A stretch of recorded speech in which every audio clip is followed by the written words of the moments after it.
ये आकाशवाणी रायपुर है। प्रादेशिक समाचार बुलेटिन के साथ मैं सुषमा श्रीवास।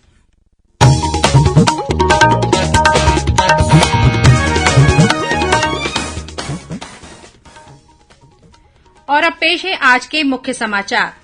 मुख्यमंत्री ने राज्य के सभी नगरीय निकायों को विकास के लिए करीब 1,000 करोड़ रुपए देने का ऐलान किया। रायपुर, भिलाई और बिलासपुर में शुरू किए जाएंगे शहरी महिला आजीविका केंद्र। भारतीय सेना में अग्निवीर भर्ती के लिए कल से ऑनलाइन आवेदन की प्रक्रिया शुरू होगी। प्रधानमंत्री किसान सम्मान निधि योजना का लाभ लेने के लिए किसानों को अपने बैंक खातों की आधार और लैंड सीडिंग करानी होगी। और सुकमा जिले में 33 माओवादियों ने किया आत्मसमर्पण। नारायणपुर में बारूदी सुरंग विस्फोट में आईटीबीपी का एक जवान घायल।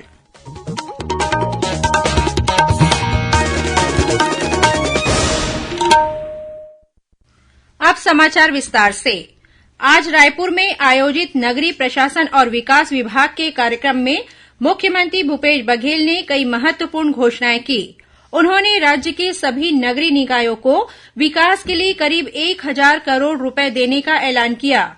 इसमें से रायपुर नगर निगम को 100 करोड़ और बिलासपुर नगर निगम को 50 करोड़ रुपए दिए जाएंगे। वहीं चुंगीकर को 26 रुपए से बढ़ाकर 35 रुपए करने की घोषणा की। मुख्यमंत्री ने कहा कि रायपुर, भिलाई और बिलासपुर में शहरी महिला आजीविका केंद्र शुरू किए जाएंगे।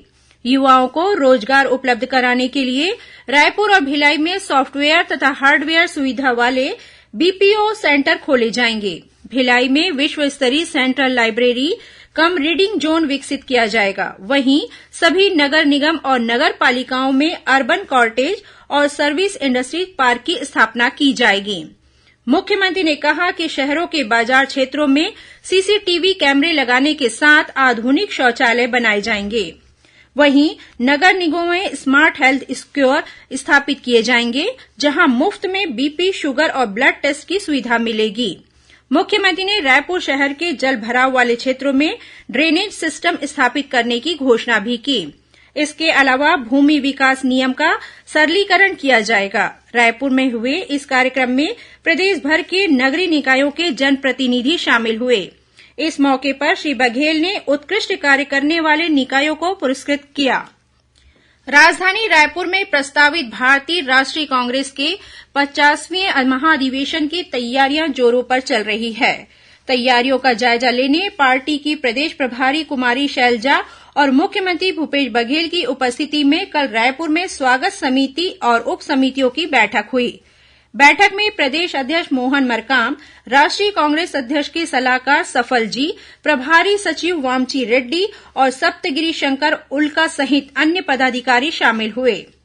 इस अवसर पर प्रदेश प्रभारी कुमारी शैलजा ने बताया कि इस महाधिवेशन के दौरान कांग्रेस वर्किंग कमेटी का चुनाव भी होगा। वहीं अधिवेशन के अंतिम दिन 26 फरवरी को जनसभा आयोजित की जाएगी। इस मौके पर प्रदेश कांग्रेस अध्यक्ष ने बताया कि 24 फरवरी से शुरू होने वाले इस महाधिवेशन में राष्ट्रीय अध्यक्ष मल्लिकार्जुन खड़गे, पूर्व राष्ट्रीय अध्यक्ष सोनिया गांधी और राहुल गांधी सहित कई अन्य वरिष्ठ नेता शामिल होंगे। इस बीच कांग्रेस के राष्ट्रीय कोषाध्यक्ष पवन बंसल और महासचिव तारिक अनवर भी आज सुबह रायपुर पहुंचे।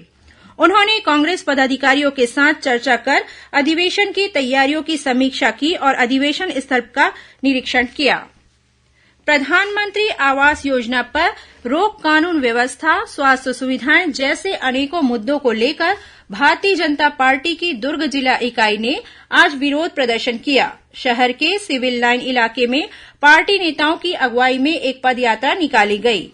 आंदोलनकारियों ने विधायक अरुण वोरा के निवास का घेराव किया और विधायक से मिलकर प्रधानमंत्री आवास योजना के तहत फंड जारी करने और कानून व्यवस्था में सुधार लाने संबंधी मांगों को लेकर चर्चा की। भारतीय सेना में अग्निवीर भर्ती के लिए कल 16 फरवरी से ऑनलाइन आवेदन की प्रक्रिया शुरू होगी। इस संबंध में अधिसूचना जारी कर दी गई है। अधिसूचना भारतीय सेना की वेबसाइट www.joinindianarmy.nic.in पर उपलब्ध है।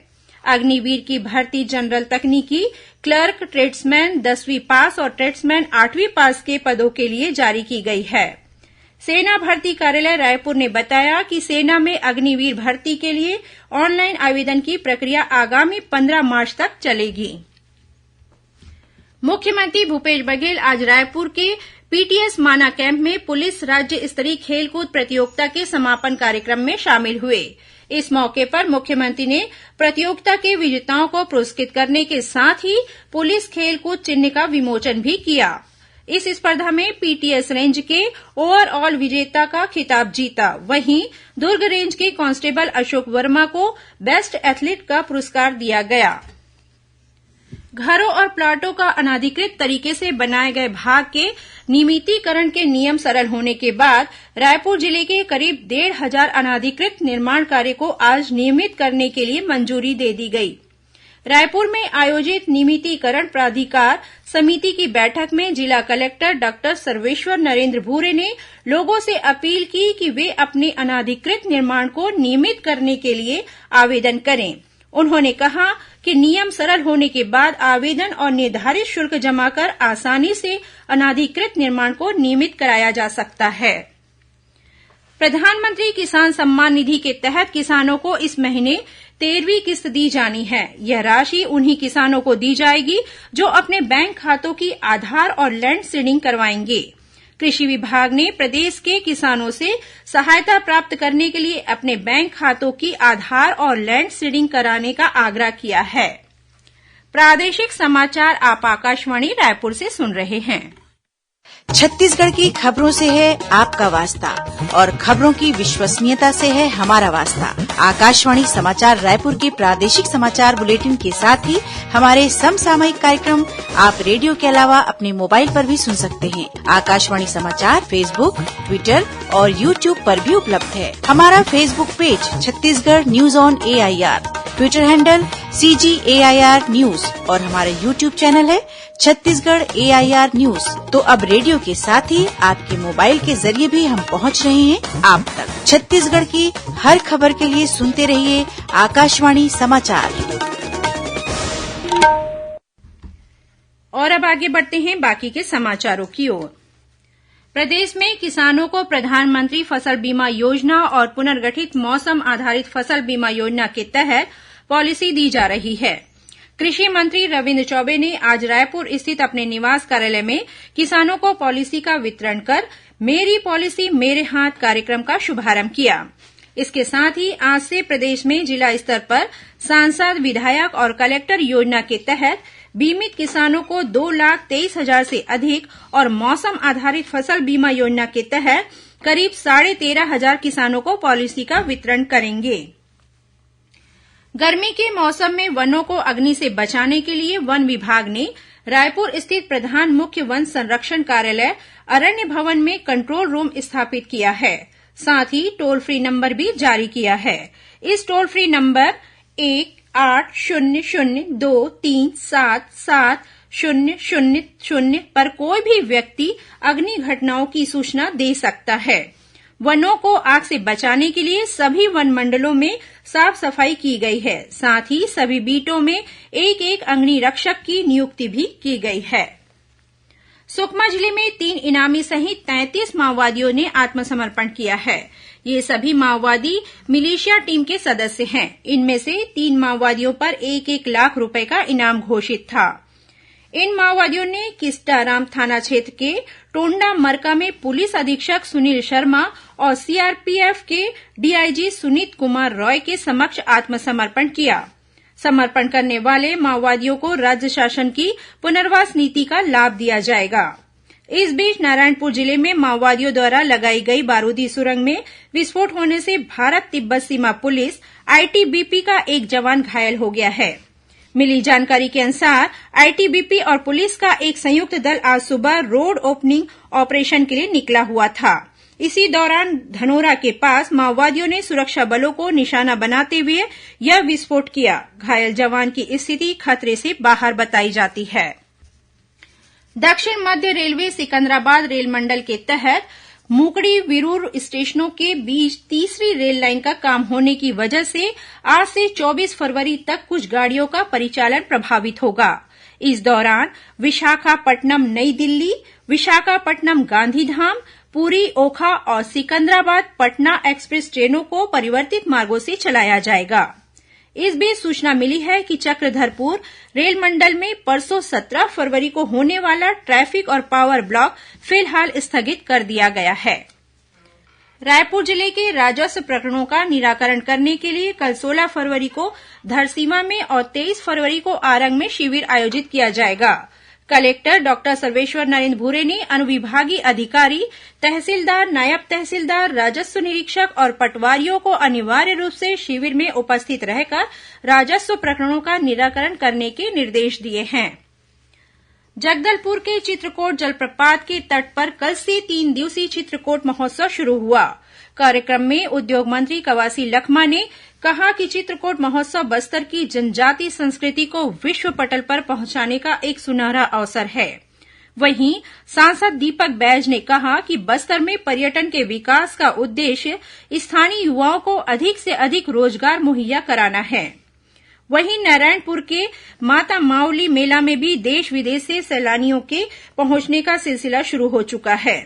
1 सप्ताह तक चलने वाले इस मेले में हर दिन शाम को सांस्कृतिक कार्यक्रमों का आयोजन किया जाता है। आदिवासी संस्कृति को बढ़ावा देने के लिए आयोजित इस पारंपरिक मेले का उल्लेख प्रधानमंत्री नरेंद्र मोदी ने मन की बात कार्यक्रम में भी किया था। और अब कुछ खबरें संक्षेप में। संघ लोक सेवा आयोग द्वारा आगामी 19 फरवरी को इंजीनियरिंग सर्विस प्रारंभिक परीक्षा 2 पालियों में आयोजित की जाएगी। समाज कल्याण संचालनालय द्वारा दुर्ग संभाग के वरिष्ठ नागरिकों को शारीरिक समस्याओं की पहचान और जरूरी स्वास्थ्य उपकरण वितरण के लिए 22 फरवरी को दुर्ग के रविशंकर स्टेडियम में कार्यक्रम का आयोजन किया जाएगा। रायगढ़ जिले के तिलगा भगोरा गांव के पास एक सड़क हादसे में 2 युवकों की मौत हो गई। घटना से नाराज ग्रामीणों ने मुआवजे की मांग को लेकर चक्काजाम किया। राजनांदगांव जिले के बोरतलाव रेलवे स्टेशन के पास लोकल ट्रेन की चपेट में आने से एक युवक की मौत हो गई। जांजगीर चांपा जिले में एक यूट्यूबर एंकर युवती की हत्या के मामले में पुलिस ने 2 आरोपियों को गिरफ्तार किया है। आरोपियों की मृतका से पहचान थी और उन्होंने सुनियोजित तरीके से इस घटना को अंजाम दिया था। रायगढ़ शहर के कोतरा थाना क्षेत्र के पास सीएसईबी गोदाम में आज दोपहर बाद भीषण आग लग गई।